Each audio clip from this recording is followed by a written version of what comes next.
Elon Musk is slated to interview Donald Trump tonight on X. I don't know if the president is going to tune in. Feel free to say if he is or not. But I think that misinformation on Twitter is not just a campaign issue. It's a America issue.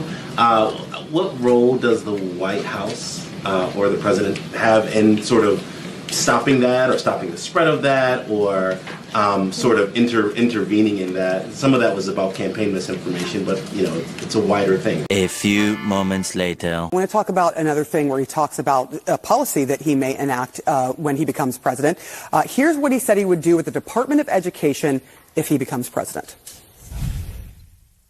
I want to close up Department of Education, move education back to the states, where states like Iowa, where states like Idaho, not every state will do great, because states that basically aren't doing good now. You look at Gavin Newsom, the governor of California. He's terrible. He does a terrible job. So he's not going to do great with education. But of the 50, I would bet that 35 would do great.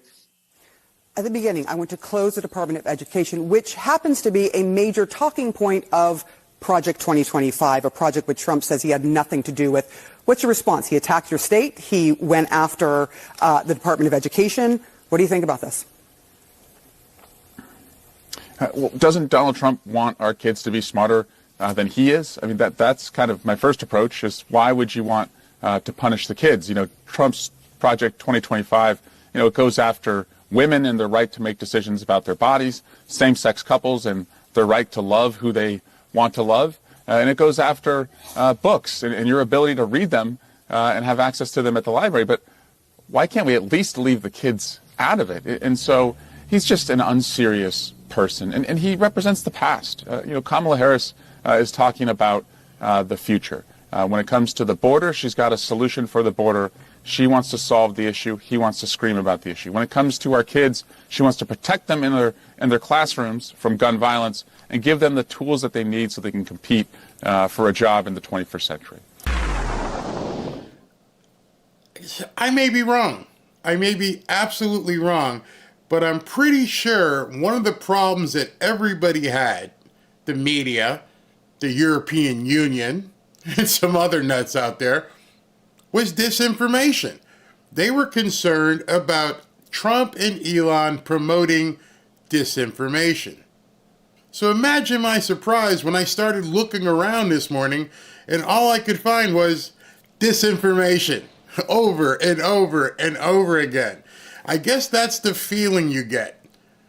And that's what you have to rely on when you see the death of the mainstream media. I'm telling you right now, on August 13th, 2024, stick a fork in them. They are done. The mainstream media is completely frickin' toast. It's over. I don't know why anybody, after what you saw last night or heard last night, I don't know why anybody would ever watch mainstream media ever again except for comedy. Because that's the only thing they are truly worth at this point, is to be laughed at and ridiculed for their absurdity. Last night, something happened that, I'm going to say it, Mr. Swallowwell, that is going to take us back to a time in America where we knew things were good and wholesome. Not anybody twerking and doing all this kind of stuff, but a wholesome message that Americans used to listen to and want to, basically endear themselves to it. This was posted last night, or this morning. Last night. It says, "Quiet now. President Trump is coming on." And that goes back to the days of when Franklin Delano Roosevelt would do these chats. And then Reagan followed up with it. And then people would stop what they're doing and listen to what the president had to say. It was a time where we cared about what the president was going to be saying and listened very carefully to the words that he said. The media, back then, when there wasn't any television, would just put the feed on and let the president talk. But now, in today's media, all of them have to have their own stupid opinion. Every single one of them has to say something because politically, they want it a certain way. They want things to be told in their way. I saw a tweet this morning that just cracked me up. And he goes, imagine my surprise waking up and seeing CNN, MSNBC, all the rest of them, basically complaining that a rich guy interviewed another rich guy and let that guy talk on his platform unimpeded. You mean like news is supposed to be? They weren't ready for it. We told them. We told them it was going to break the internet. But what they didn't realize is that it also broke the media. The media is done. Everybody recognizes it now. For whatever warts and glory that last night had, it was a complete authentic.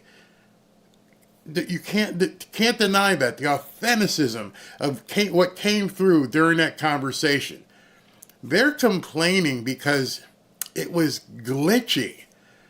No, it wasn't glitchy. There was a cyber attack. Once they fought through the cyber attack, like you fight through a bullet, it went off without a hitch. It went on, and people talked. It took about an hour to get through it all, but there was no glitch during the actual conversation. It was a cyber attack. It's kind of funny how they didn't really want to say that. They wanted to say there was it was glitchy. Then they were saying he just talked and he meandered and he slurred his voice and everything else. And let me just tell you, President Trump, if you ever get a chance to watch my show, I have one piece of advice for you and Dan Scavino and your team. Here's what I want you to do. I want you to find some spot in Mar-a-Lago. Maybe a 12 by 12 closet. I mean, most of us have 12 or 14 foot bedrooms, but I'm pretty sure Mar-a-Lago's probably got a 12 by 12 closet. I want you to go ahead and tell Dan to scurry out and send an assistant to buy a microphone and a camera. And then whatever lighting you want to bring, set up the Mar-a-Lago studio. That's all. That's the only advice I can give you from last night. Everything else was perfect. Production, there was some issues. But I don't know if you guys have seen it. The reason why it sounded the way it did is Elon obviously is in a studio. He set things up. I'm in a studio. I've set my things up here. Trump is doing that interview, and there's pictures of him. He's sitting there talking on his cell phone. He's talking through a cell phone, through the internet, and of course, it's not going to sound the same. Go ahead and buy yourself a $300 microphone, $600 or $700 camera, and you're good to go. You don't need teleprompter. We already know that. And then, just imagine this, at any time you want now, you could shuffle down in your drawers. Not that I'm just wearing drawers, I just pointed there. But you could just say, you know what? I think I'm going to go live right now. Boom. Hit the button and start talking, and you never need the media ever again. Ever. Put out a notice, Donald Trump's going to be going live at noon. Talk to you at noon. Hit the button, speak to a gazillion people. He has just reinvented everything about campaigning. In 2 or 3 different interviews with Aiden Ross and Amber Rose and now with Elon Musk, he is reaching a market the media couldn't hope to. They're speaking in the echo chambers. Nobody's listening to their crap anymore. Let me just show you something. This is from last night. And this was posted at 2:43 a.m. So I guess Elon, like some of us, just doesn't sleep. The combined views of the conversation with Donald Trump and subsequent discussion by other accounts, like me, now are over 1 billion views. I'm going to let you digest that for a second. Let you really understand what he just said. 1 billion views. Now understand, that's in addition to people who zoned out, said we're not going to listen, we don't want to wait an hour to see if this thing works, we'll watch it again tomorrow. Because it was, I had to go in and edit my video. It was a dead time of about 1 hour and 6 minutes that it took them to get going. So you figure some people logged on, oh, it's not working, oh, it's not going to happen, I'm out. And now that it's been reposted and there's a replay available, you watch these numbers and you watch what happens. I estimated it was going to be hundreds of millions. I was way short. 1 billion views. After I saw him post that number, I was completely confident in saying, it's over. The media's done. They're no longer needed. Let them scurry off and say all the stupid crap that they want to. They're irrelevant. They are completely irrelevant. If you watch the news any further, you're making a big mistake and you're wasting your time. There's no reason to turn on the news for anything. Want to watch sports? Stream it. Want to see what happened in the game? Find someone who's actually talking about the actual stats and what's going on. Watch that. Want to know what's going on in Israel? Turn into somebody who's covering what's really happening in Israel. You want clear, unfettered, uncensored information. And the media's only role at this point is to be a gatekeeper for information. They want to be gatekeepers for those people who think, that they're getting real stuff. They're getting truly filtered, massively filtered information with a side of, what would I call, insulting objectivity. Oh, this is what we think. Oh, we think this, we think that. No, we don't care what you think. Just bring us the news. I'm not tuning in to hear what you think. I'll watch it. I'll make up my own mind. Just like I did with the Trump thing last night. I made up my own mind. What do I take from it? Awesome conversation, high level, two guys, 11 o'clock at night, still banging, talking about everything, just saying what was coming off their mind. If they made a mistake here or made a mistake there, it was authentic. Criticism, yeah, your production, I'm not talking about the hack. Nothing you can do about that. Well, let me rephrase that. I know Elon's going to do something about that. He's going to make this thing even bigger and stronger. But from a production standpoint, get Trump a studio. That's the only thing I would say. Get him a studio so he sounds crystal clear, so nobody can say, well, he's slurring his words. He wasn't slurring his words. It was a production issue. He was talking on a cell phone. Doing an interview to 1 billion people talking on a cell phone. Nobody wanted to say that, though. Nobody wanted to say, we understand now. He was on a flippin' cell phone talking to 1 billion people. He didn't know what to expect. I'm positive he had never done a X Spaces before. I bet you none of you not none of you, but many of you didn't even know what an X Space was. I know what I had to do production-wise here. How I had to run 2 different computers, my phone and monitors. It was a production. This guy is a presidential candidate. He didn't have the time to set all that up. But if you know Donald Trump, you know one thing. He does now. It only gets better from here. That was the bottom. What you heard and saw last night was the bottom. Hey, it's my first time. Not really sure how this works. He must have said 10 times, man, these numbers are huge. These numbers are huge. One thing Donald Trump knows as a marketer is numbers. And he saw that, and I'm sure he's seen this morning 1 billion. I reached 1 billion people last night? Just ask yourself, if in your business, in your life, if you could talk to 1 billion people tomorrow, just walking in down the hall from Mar-a-Lago, say hi to Melania, get something to drink, get there, go ahead and get a donut, run the intro, click the button, hey, how you doing? It's Donald Trump today.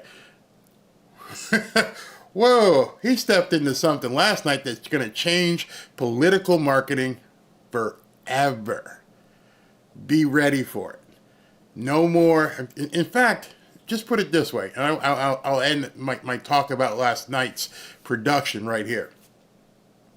In order for him to do a rally, he's got to fuel up the plane, which has got to be monumental in cost. He's got to fly wherever he's going to go, right? He's got to get there.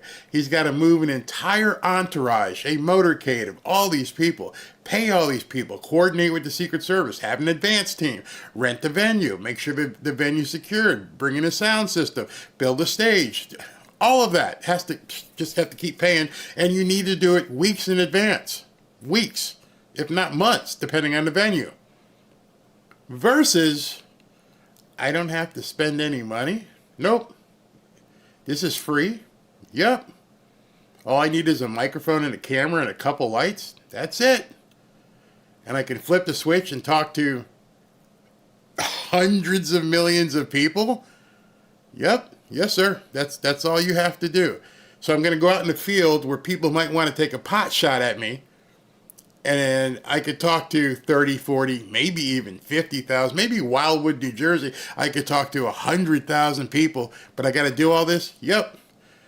But if I go down the hall in my bedroom slippers, put on a tie and just sit, even got to put pants on, have some donuts or whatever next to me, and I can flip a switch and reach 1 billion people for free? Yes, sir. What would you do? I'd be scheduling another Spaces for next week. Doesn't even have to do with Elon. He can bring anybody he wants on at this point. Now that they know how to do it, you watch what they're going to do. Watch for the notification. Now that he's back on X, watch for the notifications where Trump says, you know what, this Thursday at 11 o'clock I'm going live and I'm going to be talking about this or that. Or, imagine this. Imagine during the DNC, while he's watching the DNC next week, he goes live each night of the DNC and critiques what he's seeing on television. Scavino, you hearing this? This is your $1 million idea, bro. I'm like, wow, wait a minute. You're telling me I can counteract the DNC and basically do a takeover, do a hostile takeover? I'm going to go live on Twitter during the DNC, and I'm going to have 1 million people with me while I'm laughing and critiquing what's going on over there. I'm talking about the protest. I'm talking about, it would be awesome. It would be awesome. So the reaction was swift and voluminous on Twitter. Actor James Wood says this. This is the quote that a lot of people are resonating today. When Elon Musk said to Trump, "You are the path to prosperity, and Kamala is the opposite." How true is that? How true of a beatdown was that for Kamala? Next thing, Marjorie Taylor Greene. And this is what's really funny. Oh my God, Kamala Harris just released a statement after Donald Trump's interview with Elon Musk. It's a full-blown panic mode. In addition to being a full-blown panic with the media, he also ended her campaign if she doesn't do something. It's over. Let's just be adults and talk to each other. It's freaking over. She has idiots running her social media. And of course, the media fawns all over it. But when you see something like this, here's our statement. This was posted on her official campaign profile. Donald Trump's extremism and dangerous Project 2025 agenda. Let's go ahead and stop right there. I thought they were against disinformation. In her first couple words, she's doing disinformation. They don't care about them doing disinformation. They only care about Trump and what he says to people. It's a feature, not a glitch of his campaign, which was on full display for those unlucky enough to listen in tonight. Wow, there's 1 billion plus unlucky people. 1 billion. And you must be one of them because you listened. During whatever that was on X. What that was the nail in your political coffin, my dear. And you're sitting here having some intern write this crap. Trump's entire campaign is in self-service of people like Elon Musk and himself. If you listen to that and that's what you came up with, then you're even stupider than we thought. Self-obsessed rich guys who will sell out the middle class and who cannot run a live stream in the year 2024. who cannot run a live stream in the year 2024. Honey, 1 billion people plus have listened to it. On my small channel of the world here, I had nearly 600,000 views of it. They don't know how to run a live stream? Okay, why don't you prove everybody wrong and show how to run a live stream? Do it. Do it. Instead of talking shit, go ahead and do it. But all you do is talk shit. You can't figure out how to do anything. Your entire campaign at this point is to insult other people. You have no message of your own. You didn't even want to sit down with Elon Musk. Oh, did you know that? Elon Musk offered her the same thing. Hey, listen, we'll do a live stream on X Spaces with you, and we'll just go ahead and talk unscripted. What do you mean unscripted? Well, I'm just going to ask you what I feel like it, and we're going to talk. Unscripted? No, we can't do that. What do you mean? I'm going to have to give you a list of questions to ask me so I can prepare in advance. No, that's not how we do it here. It's a live stream, not a coordinated stream. But she actually had the audacity to say that he can't run a live stream in 2024. How ridiculous. Other people are seeing it as well. Trump talking to Elon Musk could very well be the beginning of the end of the mainstream media, and their caterwauling and screeching tells me they know it. X is making them all irrelevant, and it's glorious. You know what I found really interesting? I've been mentioning X, showing people different things that people have been saying, and I've watched, many of you who watch my videos have ventured over there because they contact me. And I realized at this point that being able to converse with people one-on-one is actually very appealing to people. Being able to just click on a button and say, what did Trump say? Okay, I don't need to look at the media. What did Elon say? What did Vivek Ramaswamy say? What did this person say? And you can see their information, what they're putting out into the public. It's unfiltered. They can say whatever they want, whenever they want, from wherever they are. The media can't compete with that. And so everything they're doing right now is to try and stop people from listening to X and listening to free speech. The Democrats cannot win as long as we're allowed to talk freely.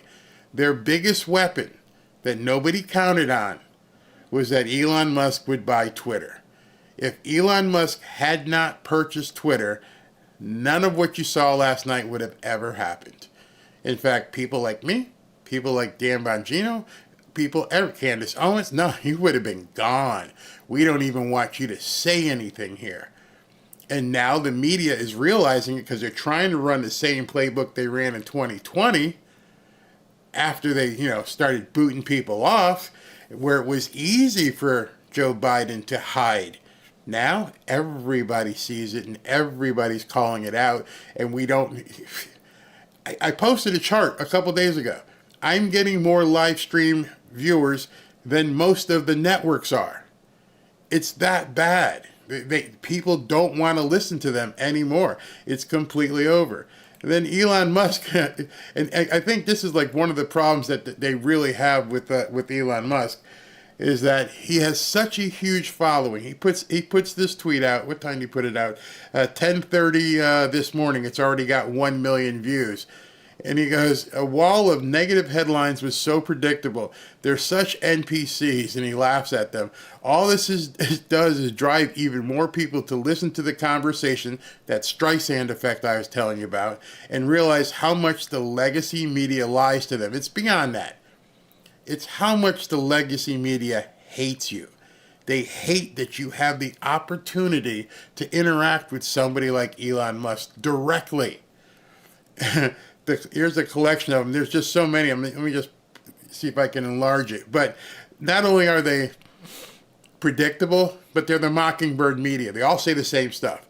I won't read through all these, but you got USA Today, even Fox, Newsweek, The Guardian, blah, blah, blah, blah, blah, just regurgitating crap. They don't respect you. They don't want you to know what's really going on in the world out there. It's just too much. Linda Yaccarino, who happens to be, I believe, chief marketing officer. Let me see what her title is. She doesn't even state, but I believe she's a chief marketing officer or vice, whatever she's huge at right below Elon Musk. I know her from the advertising world. What a job she had to do to bring advertisers back to Twitter. Real conversation on real issues has ushered in a new expectation for the American people. That's it. That's it in a nutshell right there. Now that you can get your news and information directly from people who are putting the news out, who are making the news, not the reporters who work for the Post, and not the staged monkey show of the White House press conference. I'm talking about here's what happened. You didn't need to find out from any other news outlet, not that they would have said it, that there were 1 billion people watching last night. 1 billion people. Flipping believable. Not last night, I mean in total today and everything else. So I'm going to take 1 second break here, talk to you about, and you better be watching what's happening because things are about to go crazy in Israel, which is going to cause the gold market to spike once yet again. And then when I get back from this, we're going to go ahead and take some comments. You know that inflation is still on the rise all across America, and our dollar is being devalued more and more every single day by the Federal Reserve and their massive money printing schemes. So you have to ask yourself, are my investments really safe? I doubt it. Listen to this. Government debt is growing at the rate of $1 trillion every 100 days. Since 2020, every dollar in your wallet has lost 24% of its purchasing power. And in just the last 18 months, what you need to survive as a family, your groceries, your necessities, have gone up by $11,000 per family. These are unsustainable and outrageous numbers. That's why I'm recommending that you call my friends at Lear Capital. They'll show you how easy it is to move some of your assets into gold and silver. You know, assets that are growing in value instead of keeping them in a dollar, which is declining in value. And as we approach the election and with all the volatility in the world, now is the time to take some action. Call Lear today at 800-601-5430 or go to learberry.com. When you go to Lear, you'll be able to download a de-dollarization guide. It will show you specifically how your dollar is deflating every single year. There's no obligation, it's just free information. You'll learn how to protect your hard-earned money with gold and silver. Just so you know, Lear has over 27 years of experience, thousands of 5-star reviews, $3 billion in trusted transactions, and is the only company with a 24-hour risk-free purchase guarantee. Call Lear at 800-601-5430 or go to learberry.com. And when you give them a call, ask how you can get $15,000 in bonus gold with a qualifying purchase. Give me a second. I got to put this guy Mark W. in timeout because he's spamming the heck out of everybody. All right, so now that I've done that and that's clear, let's continue. So, taking some of your comments is where I wanted to go right now. I put Mark W. in basically timeout, see what happens there.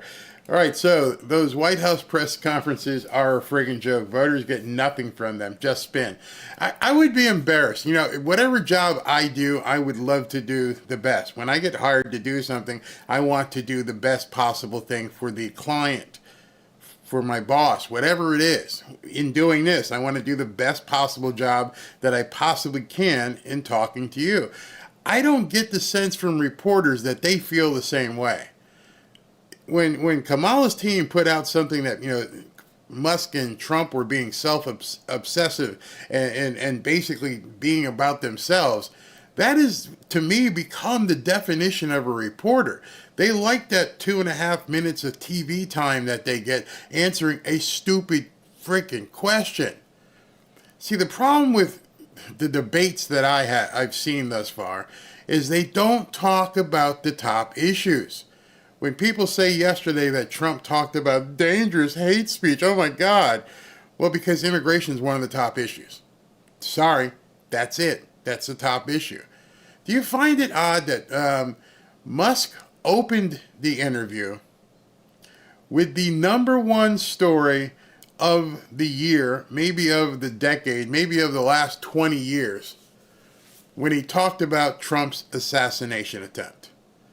When he talked about what were you thinking, how did you feel, and you heard an authentic voice from this man who finally, in public, I'm a believer now. And I was like, bingo, game over, right there. There's always been this cliche of what do you give somebody who has everything? Trump has billions of dollars. He's had a very storied life. He's been with beautiful women and has a beautiful wife, has a beautiful family, has a great business, has made all kinds of money, traveled the world, has his own jet. What is the one thing that Trump didn't have before July 13th? And he's got it now, and that's God. Now this man is truly fulfilled. Whatever he did in his past and what, the exploits and everything else, and all those things came first. Women, money, everything, business. I got to see what I can do. Now he knows what to positively seek first. And he said it last night. He goes, I am now a believer in God. I'm here tonight because of God. No other reason. He probably called in every expert he could possibly bring in. Hey, listen, how did this happen? How did he just... And everyone probably said to him, there is no explanation. You should be dead right now. You should be a corpse with no head. Really? Yeah. He didn't aim for the heart, shoulder, body shot. He was looking to take your head off. He was looking to explode your head on national television so that your wife and kids could see you turn into pink mist. And there's no reason why you didn't, except for God's intervention.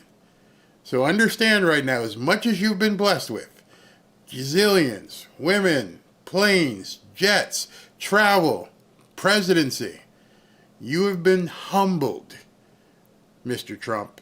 And Donald Trump admitted that last night. He had, I'm sure in the privacy of his home, he hit the ground on his knees. And not like at the event. He hit it in complete, utter submission and gratitude. People heard that last night. Barry, why are you telling us? This is, of course, it makes sense. I'm telling you this because a former president of the United States, somebody tried to take his life on national television, and not one single television network, not one single news media has done an interview or a primetime special talking about the attempt on a former president's life. That should have struck you last night while you were listening to Elon Musk speak. And when he asked him, he goes, first thing I want to do, I want to talk to you about this. Because nobody else has. How did he feel? What were you thinking? How scary was it? To me, that was the ultimate icebreaker because you got to see a window into his soul. Forget all the other things people say about you. You saw vulnerability.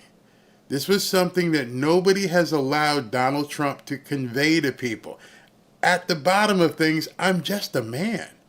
I'm just a guy. I'm a dad. I'm a husband. I'm a granddad. That's the essence of who I am. I'm not the orange man. I'm not the real estate developer. I'm not the billionaire. I'm not the playboy. I'm just a man.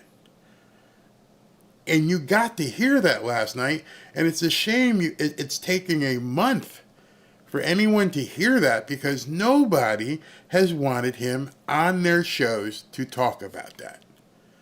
That, to me, is completely abhorrent and unforgivable that our national media would not have brought this man on television to talk about such a harrowing event. It's unforgivable. Screw them. They're done. I don't care. I hope every one of those stations goes under. I really do. Because you're no longer serving the American people. You're serving Moloch. You're serving something that is unholy. So that's my little talk about that. Chloe says, and the mainstream media forever. Yeah, because they don't care about us. They could care less about us at this point. Yeah, there were actually people out there saying it was fake and that it was staged. Absolutely. Thank goodness God is answering our prayers. May God bless Trump and family and God and continue to bless him, because they're not done. At this point, it's probably going to get even more desperate. Really much more desperate. Hey, Barry, Elon is inviting Kamala on an interview. Is this true? He invited her. She turned it down. She refused it. She's a coward. She's got nothing to say. She's paper. She's paper mache. She's completely fake at this point. Yeah, CNN posted... Now understand, CNN posted $9 billion loss. How are they still on? Who's funding them? Where are they getting the money? There ain't many corporations out there that would fund a $9 billion loss from a company. It ain't happened. Hey, Goat Hammer, thank you very much. Thank you very, very much. The important thing to bring our country back is prayer and faith, and that's exactly what they don't want. That's specifically what they don't want. They want to break your faith. They want to break you and demoralize you into thinking you don't have a chance in this country. Yeah. Coward, commie, Kamala. Exactly. So let me continue so you guys aren't here all morning, because you probably have a busy day that you want to get to as well. Where did I leave off with some of these things here? All right, because some of these things are just pretty cool. This guy here, Eric I don't even know how to say, Metaxas, he says this, and this is really important.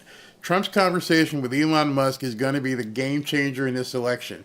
That he can riff on almost any subject with such astonishing common sense is as great a contrast with Harris-Biden as one can imagine. The Dems are in big trouble. God bless Elon Musk for doing this. Now understand what he's saying right there. It was a huge game changer. Everything I said earlier about now Trump realizing how I can get my word out. Yes, we all like the rallies. I've been to a bunch of them myself with my wife. They're so much fun. They're so entertaining. It's a lot of fun. You're around a lot of people that feel like you. But at this point, with the danger involved, he can do so much behind a camera and a microphone right now that I don't think he thought was possible. He doesn't have.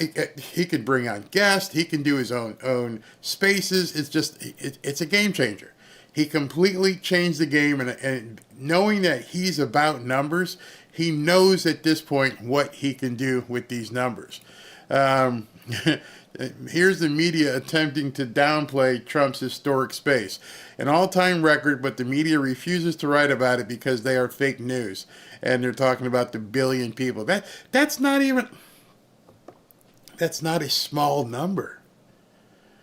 That is earth-shatteringly huge. It's got to be one of the biggest things to ever happen in media, period. Period. End of sentence. Biggest thing to happen in media, period. No Super Bowl. No Taylor Swift. This is Donald Trump talking with Elon Musk, and they got 1 billion views.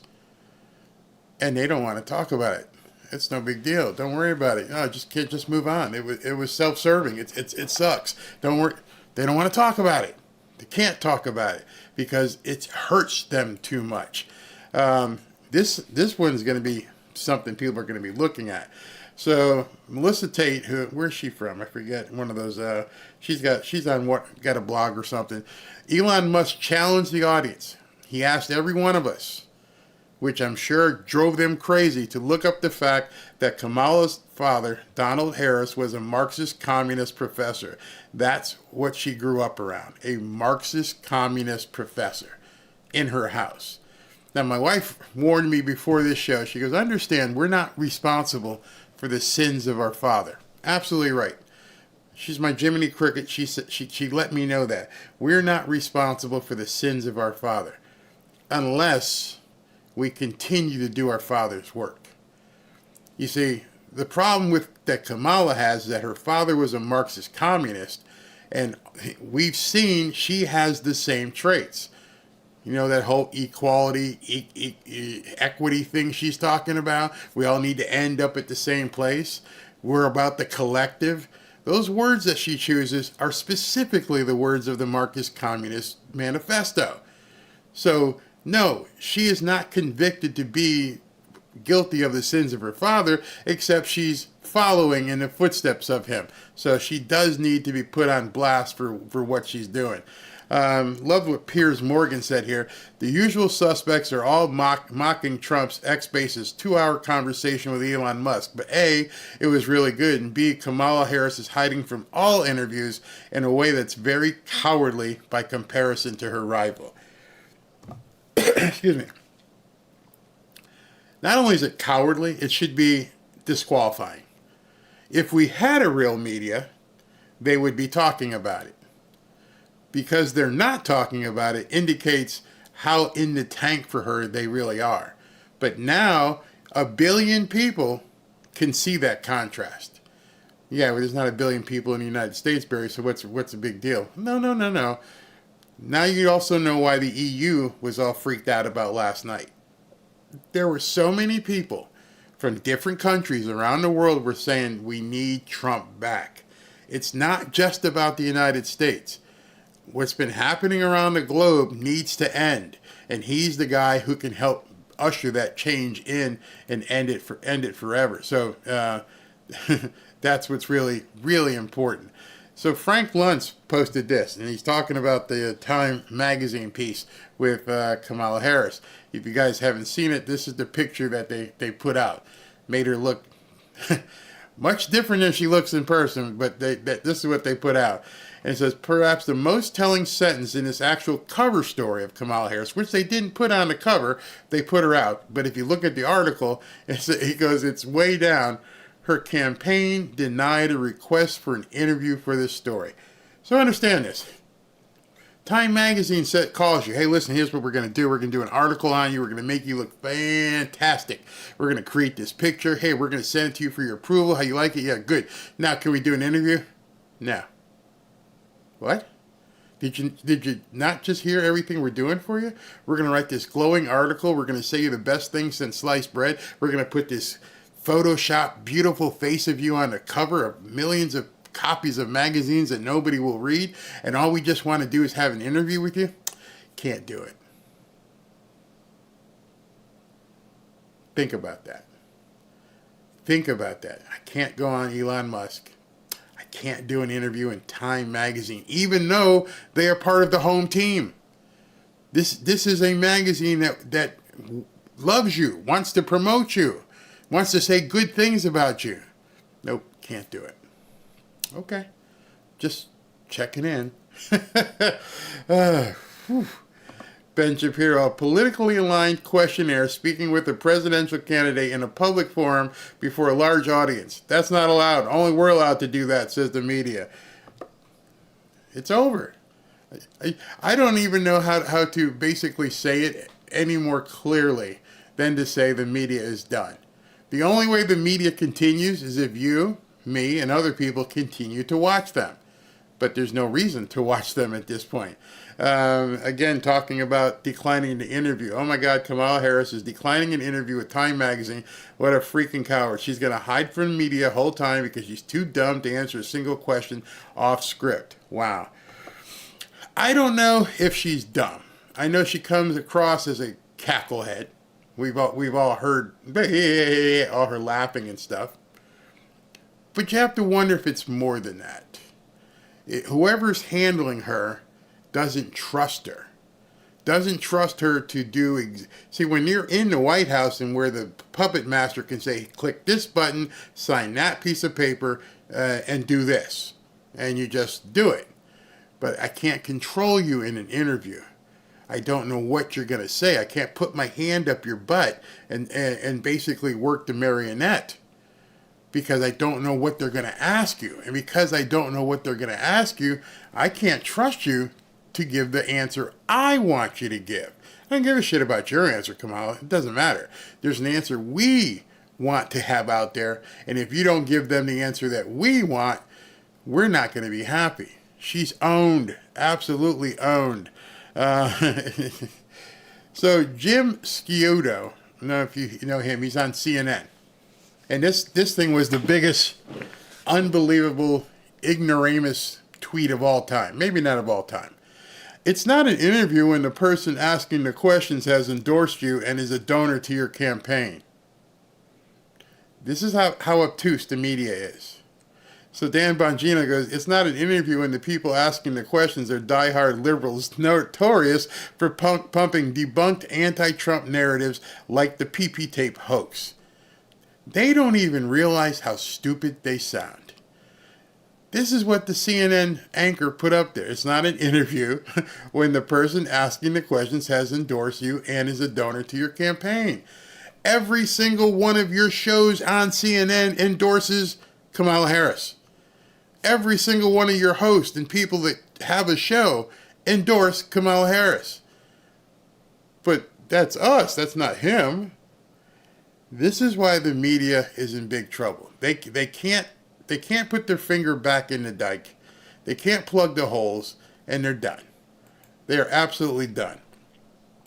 When Elon Musk can do an interview like this and get 1 billion people to watch thus far, I'm sure since this was put out at 2:43 in the morning that there's probably been an additional 500 million. So maybe it's up to 1.5 billion thus far. It can't go too much higher because there ain't that many people who have access to the internet. So if it goes much higher, then people are watching it 2 and 3 times, which is even worse for the mainstream media. So in essence, as the title of this video said, he broke the internet, he broke the media, and he broke Kamala Harris's campaign. In that order. And there's nothing anybody in the media or in her campaign can do about it. The only thing, nothing. I was going to say the only thing, but that doesn't matter. It's already been broken at this point. They can't fix it. They can't put themselves back in control. All they can do from here is try to continue their psyop, which, of course, that is what they tried to do. So let me play something for you here before we go. This is kind of funny. Where is it? This is the media, a collection of the media. We're going to close out with this. It's about 8 minutes long, so hang out. We'll talk a little bit about it. But this is how bad things are for this media who doesn't want to engage in disinformation anymore. We want to make sure the truth is told. And Trump and Elon, all they did was talk disinformation. Imran, take us through what Elon Musk is doing and the theories as to what his motives are. Well, unfortunately, I can't tell you what's in the hearts of any individual, but I can tell you what our researchers have been studying with Mr. Musk's own output on his platform X.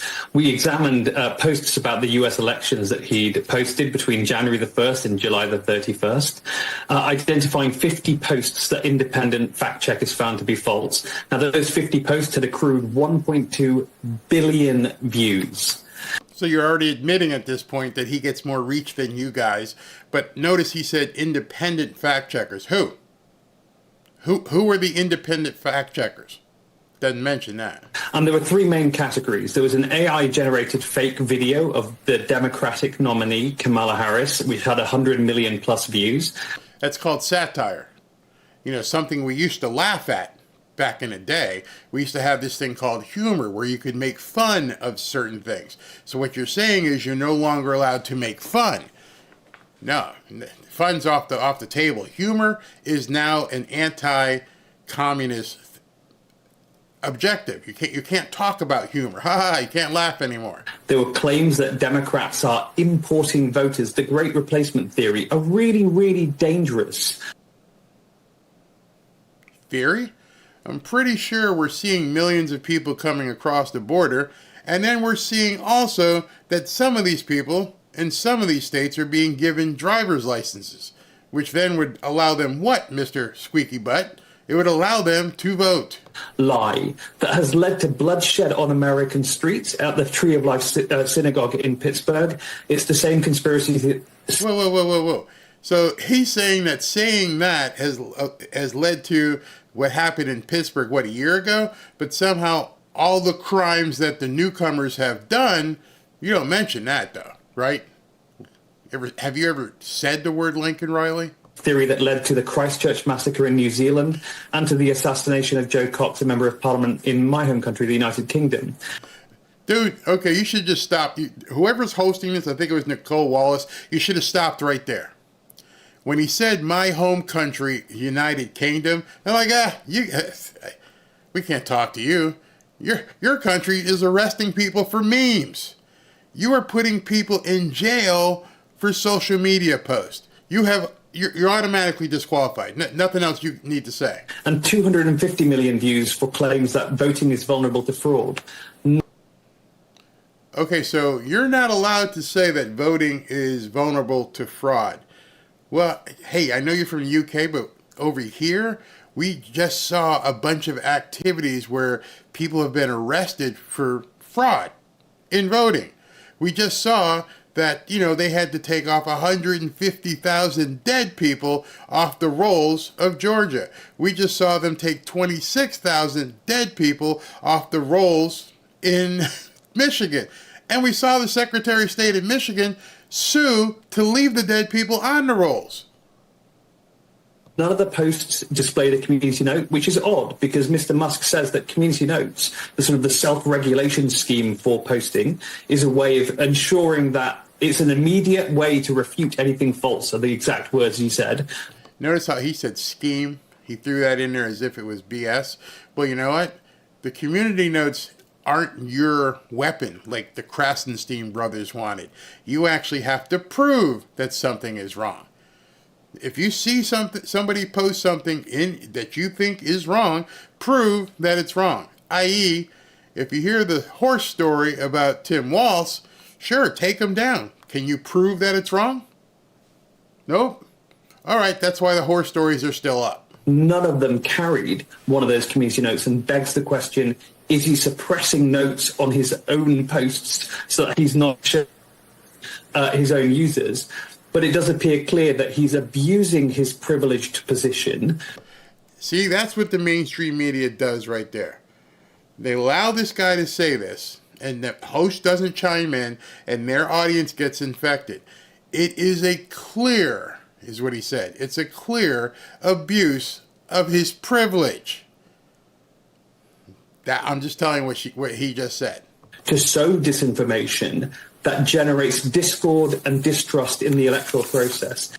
So what you just said there, mister, was that basically things you disagree with are sowing discord in the electoral process. So if you disagree with it, it's disinformation. Because I just disagreed with what you just said, and I pointed it out. So in essence, what you're saying is you're fake news. Precisely the kind of conspiracy theories that lead then to atrocious assaults on election workers and the kinds of thing that the Secretary of State was just talking about. Have you seen atrocious assaults on election workers? I'm sorry, I missed that. I missed the atrocious assaults on election workers. Haven't seen it. Anyone have any evidence of that? Or you just want to say it because it sounds good to MSNBC's audience? All right, hello everyone. My apologies for the late start. Okay, so this is a piece that ran this morning on ABC News. Notice I said ABC News. You know, the network that's hosting the debate, ABC News. Listen to who's talking and what she says. Users getting messages like this saying details not available. Those who were able to get into the live stream welcomed by hold music, then silence. X saying more than 1 million people eventually signed on. I'm looking at the numbers. You got a lot of people listening. Musk said he wanted Trump to reach open-minded independent voters, kicking off the conversation by asking Trump about the attempt on his life. What was it like for you? Not pleasant. I have to be honest. Pleasant. I said there was blood. I had more blood. I didn't know I had that much blood. Over 2 hours, the former president drifted into bringing up false claims, insults, and controversial statements. Oh, stop. He drifted. He brought up controversial statements. Oh my God, you shouldn't ever discuss any controversial statements. That's off limits as far as the media is concerned because they don't want you to hear controversial statements. Trump praising his relationships with authoritarian leaders, saying he got along well with North Korean leader Kim Jong-un and Russian President Vladimir Putin. Praising. So telling you the truth now is praising. Hey, listen, I made sure that Putin and Kim Jong understood what I was all about. But that's, you shouldn't talk about your achievements. And I got along with Kim Jong-un. We had dinner, we had everything. And he really liked me, and I got along with him. Trump also describing a conversation he had with Putin about invading Ukraine, saying he told him not to invade. The former president laying out what he would do if reelected, insisting one of his first acts would be shutting down the Department of Education.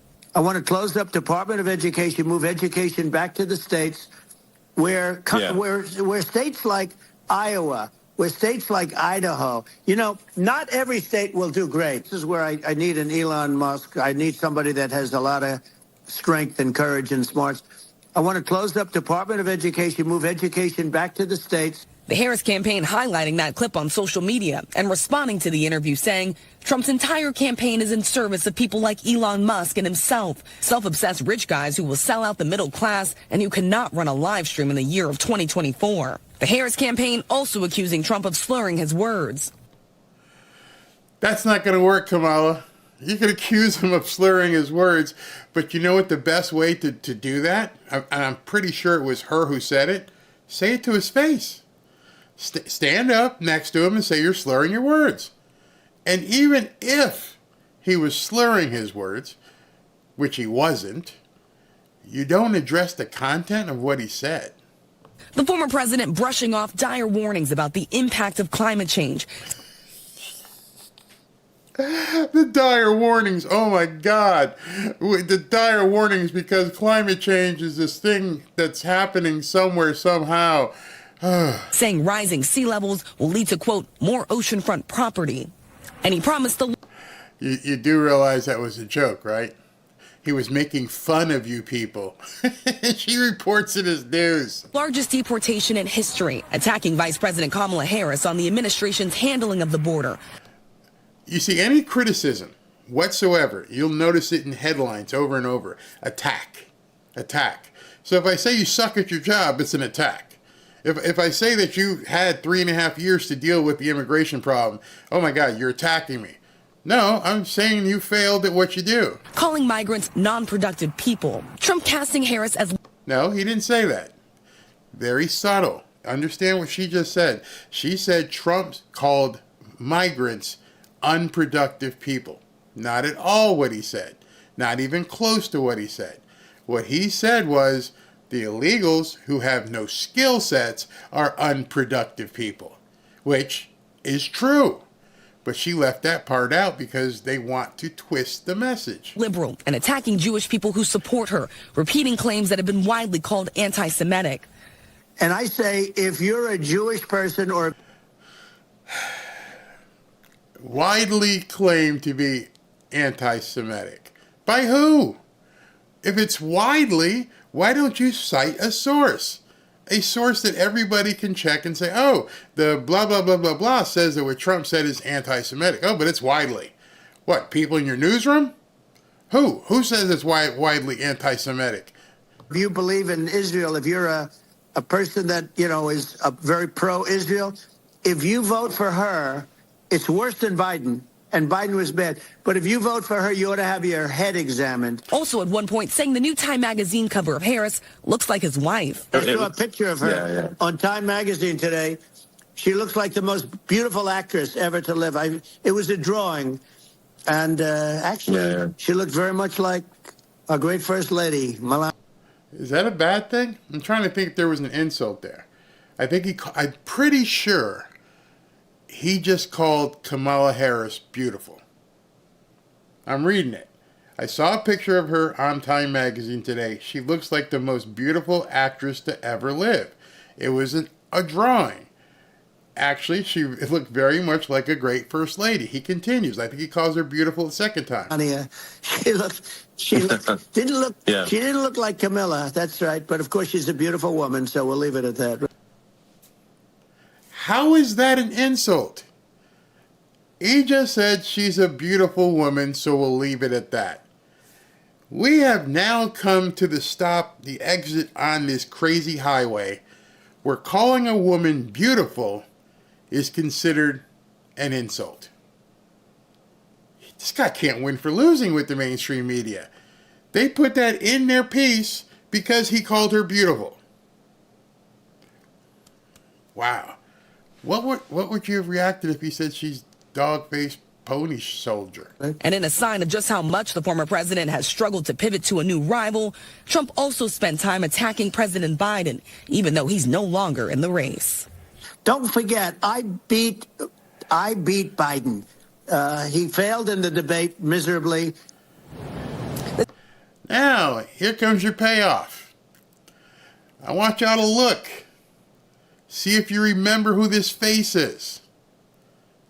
Democratic National Convention is now less than a week away. The White House says that President Biden will address the convention on Monday and lay out the stakes of this election. We are also told that former Presidents Bill Clinton and Barack Obama will be speaking at the convention as well, George. So in case you didn't recognize that woman, that was none other than Rachel Scott.